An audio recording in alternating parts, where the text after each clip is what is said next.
సంఖ్యాకాండము 13వ అధ్యాయము 14వ అధ్యాయములు ఉన్నటువంటి ఈ సంభవాన్ని ఈరోజు మీతో పంచుకోవాలని ఆశపడుతున్నాను. ఐగుప్తు దేశంలో ఉన్న ఇశ్రాయేలు ప్రజలకు దేవుడు వాగ్దానం చేస్తాడు.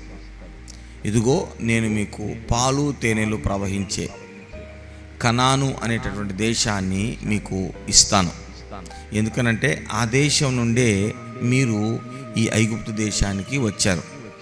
నేను ఆ దేశాన్ని మీ పితరులకు ఇస్తాను అని వాగ్దానం చేశాను. అది మీ దేశం, అది మీకు నేను ఇస్తానని వాగ్దానం చేసిన వాగ్దాన దేశం. అది పాలు తేనెలు ప్రవహించే దేశము, అది మంచి దేశము అని దేవుడు చెప్పాడు. సో ఆ మాటను నమ్మి ఇశ్రాయేలు ప్రజలు ఐగుప్తు దేశంలో నుంచి ప్రయాణమయ్యి వీళ్ళు ఆ కనాను దేశంపు పొలిమేరల దగ్గరకు వస్తారు. ఈ ప్రయాణంలో చాలా విశ్వాస పాఠాలు వాళ్ళు నేర్చుకుంటారు.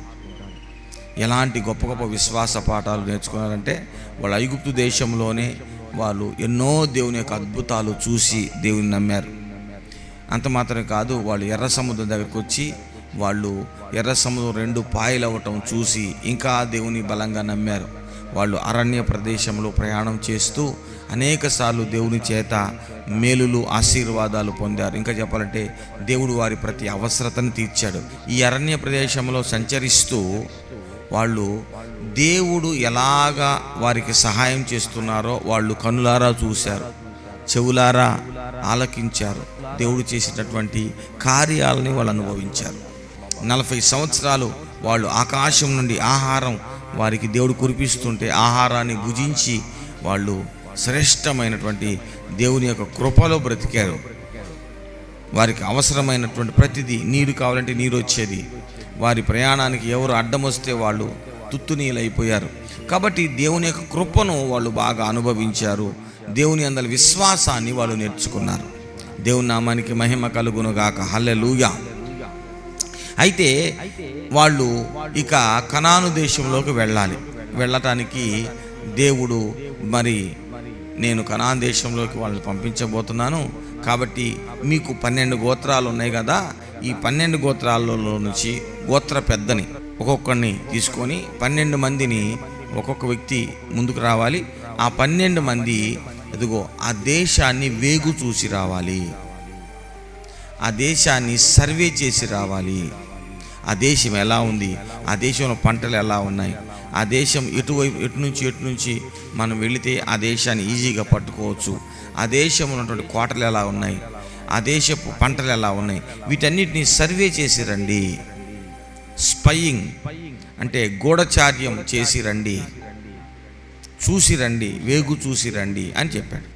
ఎందుకనంటే ఆ పెద్దవాళ్ళు లీడర్స్ వాళ్ళు, సో వాళ్ళకి బలమైన విశ్వాసము ఉంటుంది కదా. లీడర్స్కి సామాన్యమైన వ్యక్తుల కంటే బలమైన విశ్వాసము ఉంటుంది. అంటే సాధారణమైన వ్యక్తులకు ఉన్నటువంటి దూరదృష్టి కంటే వీళ్ళకి అధికమైన దూరదృష్టి, అధికమైన దీర్ఘదృష్టి ఉంటుంది. కాబట్టి దేవుడు వాళ్ళని వెళ్ళమన్నాడు. ఎందుకంటే వాళ్ళు చెప్పిన మాట ప్రజలు వింటారు. హల్లెలూయా. సో ప్రియమైన కుటుంబ యజమానురాల, సంఘములో బాధ్యత వహించినటువంటి బిడ్డ, నువ్వు చెబితే నీ ప్రజలు వింటారు. సంఘ కాపరులారా, మీరు చెబితే మీ సంఘం వింటుంది. సో ఇది చాలా కీలకమైనటువంటి విషయం. అందుకనే దేవుడు వాళ్ళని వెళ్ళమన్నాడు. సో ఈ 12 మంది వెళ్ళి చూశారు, చూసి వెనక్కి వచ్చారు. వస్తే ఆ 12 మందిలో ఇద్దరు, కాలేబు యెహోషువ, వీళ్ళిద్దరు అంటున్నారు, మనం ఖచ్చితంగా వాళ్ళని గెలిచేస్తాం అన్నారు. 10 మంది అంటున్నారు, వామ్మో వాళ్ళు మనం గెలవలేము బాబో, వాళ్ళని అడిగి గెలుస్తాం మనం, మన వల్ల కాదు, వాళ్ళు ఆజానుబాహులు, వాళ్ళు నెఫీలియ సంతానం, వాళ్ళు బలవంతులు, వాళ్ళ దృష్టిలో మేము మిడతల్లాగున్నాం, మా దృష్టిలో మేము కూడా వాళ్ళతో పోల్చుకున్నప్పుడు మేము మిడతల్లాగున్నాం, మా వల్ల కాదు. వాళ్ళతో మమ్మల్ని మేము పోల్చుకున్నప్పుడు మా వల్ల కాదు, మా బలం చాలదు, మాకు అర్థమవుతుంది, మన బలం చాలదా బాయ్, మనం అక్కడికి వెళ్ళలేము, నలిగిపోతాం, వాళ్ళు మనల్ని మింగేస్తారు. ఆ దేశము మామూలు దేశం కాదు, దేశస్తుల్ని భక్షించే దేశం. మనం వెళ్తే మనల్ని భక్షించేస్తా దేశం. అమ్మో, మనం ఆ దేశంలోకి వెళ్ళాం. ఇద్దరు మాత్రం అన్నారు, ఏమన్నారంటే ఖచ్చితంగా మనము ఆ దేశాన్ని స్వాధీనపరచుకుంటాం, ఎందుకంటే దేవుడు మనకి ఇస్తానన్నాడు, ఆయన ఇస్తానన్నాడు, ఆయన ఇచ్చేస్తాడంతే. మిగిలిన 10 మంది అన్నారు మన వల్ల కాదు, ఎందుకంటే ఈ 10 మంది పరిస్థితులను చూసి, ఆ యొక్క దేశం యొక్క గంభీరత్వాన్ని, ఆ దేశంలో ఉన్నటువంటి పరిపాలకుల యొక్క శక్తి సామర్థ్యత చూసి వీళ్ళు భయపడుతున్నారు. ఆ దేశంలో ఉన్నటువంటి వాళ్ళ శక్తి సామర్థ్యత, వీళ్ళకున్న శక్తి సామర్థ్యత పోల్చుకొని వీళ్ళు భయపడుతున్నారు. భయపడి వీళ్ళందరికీ ఆ విషయం చెప్పేసరికి జనాలందరూ భయపడి ఏడుస్తున్నారు. అమ్మో అయ్యో, మనం అక్కడుంటే బ్రతికే వాళ్ళం, మన పిల్లలు బ్రతికే వాళ్ళు. అక్కడున్నప్పుడు మనము బానిసలుగా ఉన్నా మనం బ్రతుకుతాం, మనకు పిల్లలు బ్రతుకుతారు. ఇప్పుడు ఇక్కడికి వెళ్తే మనం చచ్చిపోతాం, మనం వాళ్ళతో యుద్ధం చేయలేం అని ఏడుస్తున్నారు. మనం ఎంతో త్యాగం చేసి వచ్చాం, ఇక మనకి ఫ్యూచర్ లేదు. మనము దేవుని నమ్ముకొని క్రైస్తవ మార్గంలోకి వచ్చిన తర్వాత, ఎన్నిటినో వదులుకొని క్రైస్తవ మార్గంలోకి వచ్చిన తర్వాత, దేవుని కార్యాలు ఎన్నిటినో మనము రుచి చూసిన తర్వాత, మనకి గతములో మనం ఎదుర్కొన్నటువంటి సమస్యల కంటే, సవాలు కంటే పెద్ద సవాళ్ళు మనకు వస్తాయి. జీవితం చాలా విచిత్రమైంది. సో మనకి ఇంకా గతంలో మనం ఎదుర్కొన్నటువంటి సమస్యల కంటే పెద్ద సమస్యలు వస్తాయి. ఇంకా చెప్పాలంటే మన శక్తికి మించిన పెద్ద పెద్ద సమస్యలు మన ఎదురుగుండి చూసుకుందాం అని సవాలు విసురుతూ ఉంటాయి. అప్పుడు మనకు 2 ఆప్షన్స్ ఉన్నాయి. వీళ్ళకి ఇప్పుడు దాకా వీళ్ళు చేసిన యుద్ధాలు వేరు, ఇప్పుడు దాకా వీళ్ళు దేవుడు చేసిన పోషణ ఇదంతా వేరు, ఇదంతా బాగానే ఉంది. కానీ ఇప్పుడు చాలా గొప్ప గొప్ప రాజులు, యుద్ధ శూరులు, పెద్ద పెద్ద పట్టణాలు, ప్రాకారం కలిగిన పట్టణాలు, వాటిని మనం గెలవలేము, జయించలేము, మన వల్ల కాదు అంటున్నారు. ఎందుకంటే వాళ్ళ కళ్ళతో వాళ్ళు చూస్తున్నటువంటి పరిస్థితులు వీళ్ళ శక్తి కంటే బాగా ఎక్కువగా ఉన్న పరిస్థితులు. ఈరోజు నీ కళ్ళ ఎదుట, నీ నియర్ ఫ్యూచర్, నీ కళ్ళ ఎదుట నీకున్నటువంటి పరిస్థితులు తీవ్రంగా ఉన్నాయా? ఇక నీ శక్తికి మించిన పరిస్థితులు కదా, కాబట్టి ఇక నేను ముందుకు వెళ్ళలేను అని అనుకుంటున్నావా? నా ప్రియమైన దేవుని బిడ్డ, నీ ముందు 2 ఆప్షన్స్ ఉన్నాయి, జాగ్రత్తగా విను. నీ ఆలోచనల్లోనే 2 మార్గాలు ఉన్నాయి. దేనిని బలంగా పట్టుకుంటావో, దేనిని నమ్ముతావో, దేని వైపు వెళతావో అదే నీ యొక్క భవిష్యత్తు అవుతుంది. కాలేబు, యెహోషువ అంటున్నారు, వాళ్ళంతా అసలు ఆ పరిస్థితులే పాటి, మనకి దేవుడు తోడుకుంటే మనం అనుభవించాలా దేవుణ్ణి? ఆకాశం నుంచి ఆయన మరి మనకి ఆహారం కురిపించలా, బండ నుంచి ఆయన నీళ్ళనివ్వలా, సముద్రాన్ని ఆయన తేల్చలా, మనకు వ్యతిరేకంగా లేచినటువంటి ఫరో యొక్క సైన్యాన్ని సముద్రంలో ముంచివేయలా. దేవుడు మనకు తోడుకుంటే మేఘ స్తంభంలో తోడుగలేడు, మనకి అగ్ని స్తంభంలో తోడుగలేడు, మన దేవుడు మనకు తోడుకున్నాడు. వాళ్ళని మనం గెలుస్తాం. మన కళ్ళతో కనపడినటువంటి ఆ యొక్క దృశ్యాలన్నిటికంటే మనతో ఉన్న దేవుడు మనకి గొప్పోడండి. మన కళ్ళతో మనం చూస్తున్నటువంటి ఆ యొక్క నిఫీల్ కంటే, మా కళ్ళతో మేము చూసినటువంటి ఆ గొప్ప దేశం కంటే మనతో ఉన్నటువంటి ఆ దేవుడు గొప్పోడండి. మనం గెలుస్తామండి, మనకు అది తోడుకున్నాడండి. ఈ ఆలోచన యెహోషువ గారికి, కాలేబు గారికి ఉంది.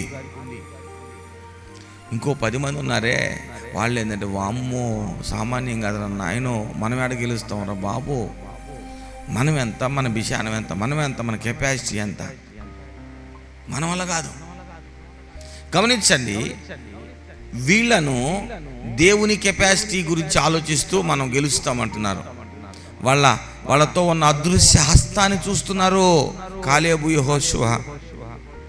వాళ్ళతో ఉన్న అదృశ్య హస్తాన్ని చూస్తున్నారు కాలేబు, యెహోషువ. గతంలో దేవుడు చేసిన కార్యాలన్నిటిని బట్టి వాళ్ళకు కలిగిన విశ్వాస పరిమాణాన్ని ఇంకా పెంచుకుంటూ దేవుడు చేస్తాడంటూ అడుగులు ముందుకేస్తున్నారు కాలేబు, యెహోషువ. అయితే ఈ 10 మంది ఉన్నారే, ఈ 10 మంది ఏమన్నారంటే, అబ్బో వాళ్ళ కెపాసిటీ మన కెపాసిటీ అని పోల్చుకుంటూ వాళ్ళ శక్తిని వీళ్ళ శక్తిని పోల్చుకుంటూ మన వల్ల కాదంటున్నారు. వాళ్లను వెళ్ళినటువంటి ఇద్దరను ఆ దేశస్తుల యొక్క కెపాసిటీ, ఆ రాజుల కెపాసిటీ దేవుని కెపాసిటీతో పోల్చుకొని మన దేవుని కెపాసిటీ గొప్పదరా వాళ్ళు ఎంత అంటున్నారు. వీళ్ళేమంటున్నారంటే ఆ దేశస్తుల కెపాసిటీ వీళ్ళ కెపాసిటీ పోల్చుకొని మన వల్ల కాదంటున్నారు.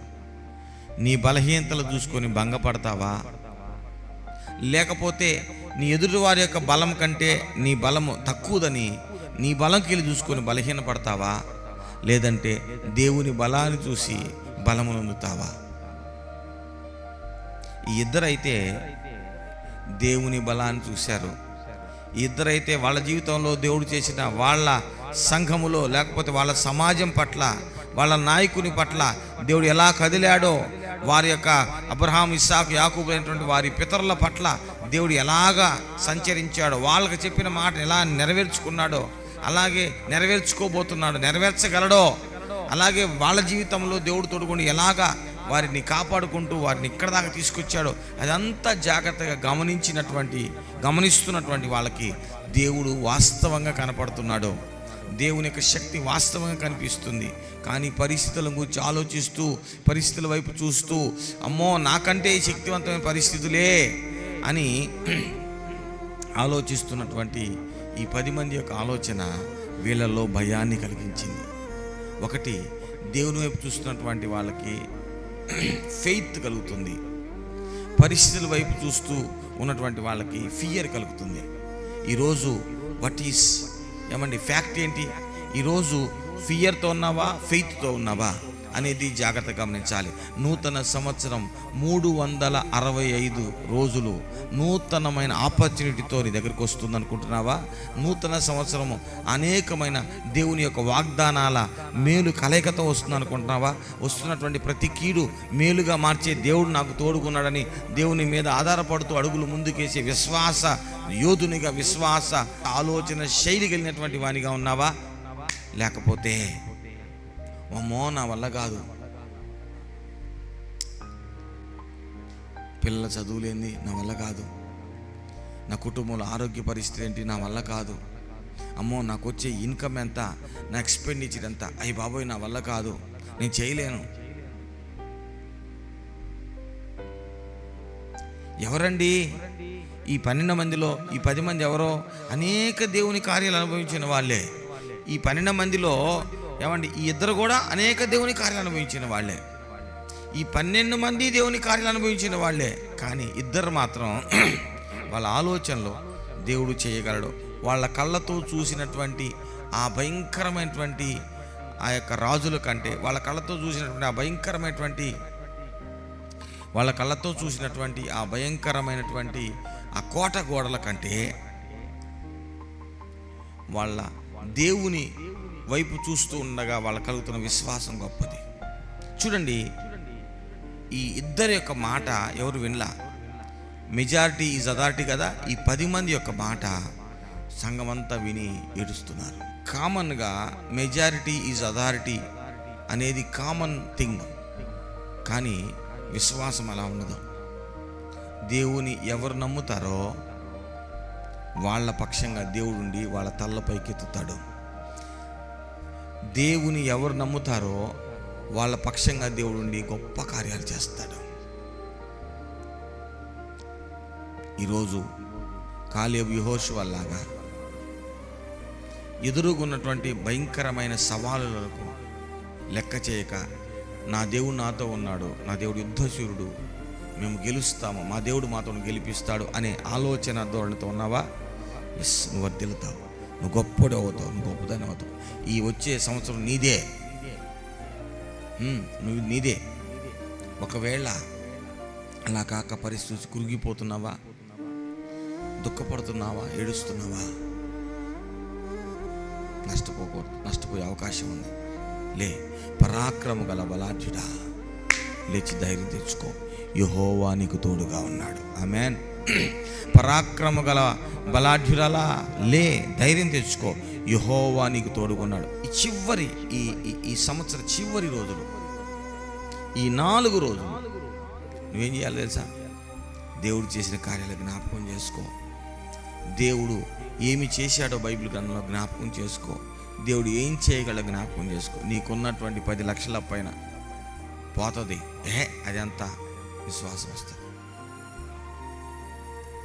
నీకున్నటువంటి సేవా సంబంధమైన బరువులు భారాలు తొలగిపోతాయి. దేవుడు తోడుకున్నాడు. దేవుని నామానికి మహిమ కలుగునుగాక. హల్లెలూయా. లెక్క చేయవు. విశ్వాసమే, ధైర్యమే.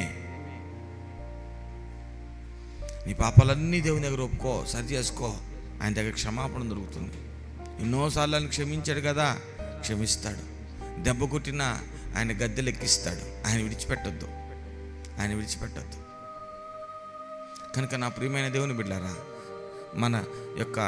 మనము గుర్తుపెట్టుకోండి, మనకొచ్చే ఏ సవాలైనా మన శక్తికి మించింది అయి ఉంటుంది అనేది వాస్తవమే. అట్ ద సేమ్ టైం దేవుని శక్తి కంటే అవి చాలా చిన్నవి. కనుక దేవుని బిడ్డలారా, మన ఆలోచనలని మనము పునర్నిర్మించుకుందాం. మన ఆలోచనలని విశ్వాసంతో నింపుకుందాం. దేవునికి సమస్తము సాధ్యమే. దేవునికి స్తోత్రం. హల్లెలూయా. నీ శక్తికి మించిన అప్పై ఉండొచ్చు, కానీ గుర్తుపెట్టుకో, అది నీ శక్తికి మించిన అప్పే, కానీ నీ దేవుని యొక్క ప్రేమకు మించిన అప్పు కాదు. నీ దేవుని శక్తికి మించిన అప్పు కాదు. కాబట్టి నీకున్నటువంటి ఏదైనా, ఏ సమస్య అయినా నువ్వు అధిగమించగలవు. 2025వ సంవత్సరం దేవుడు మనకి మంచి సంవత్సరంగా, శ్రేష్టమైన సంవత్సరంగా ఇవ్వాలనుకుంటున్నాడని విశ్వాసంతో అడుగులు ముందుకి. దేవుడు నిన్ను దీవించి ఆశీర్వదించునుగాక. ఆమేన్.